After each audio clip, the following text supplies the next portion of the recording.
To fix issues with this app, we need to carefully do the following steps. First, we're going to exit the app completely. Then we're going to look for the app's icon. We're going to press and hold on this icon for a few moments so that these options appear. And we tap here on the exclamation mark, which you can see located at the top right corner of the screen. Here, after tapping, these options will appear in a menu. We're going to scroll down through the list of available options and select the one where it says storage, which is usually found a bit further down the menu. Next, we look over here and see the option to clear cache, and we tap there. We're going to tap this button with the 3 lines and then tap close all.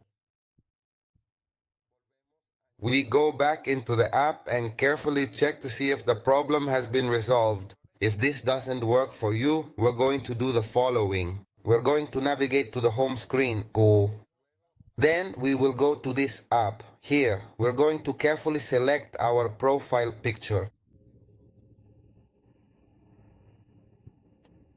First, we select this option to begin the process. Next, we move to the top of the screen and select the corresponding area once more. After these selections, all of the applications that we have installed on our phone will be displayed in a list, allowing us to view and manage every app currently present on our device. We scroll down to the bottom. We select here. And maybe for you specifically right here where I'm pointing on the screen, the option to update will actually appear. Many times this app has issues when it's not updated. Therefore, we need to update it.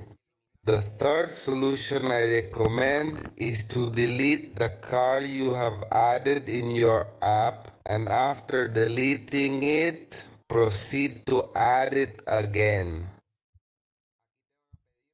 Here, you'll be asked for the relevant information and you select this option. If that doesn't work either, the fourth solution is to go to these 3 lines in the menu.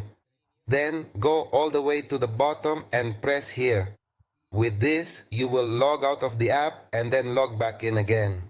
This step can sometimes help resolve certain issues.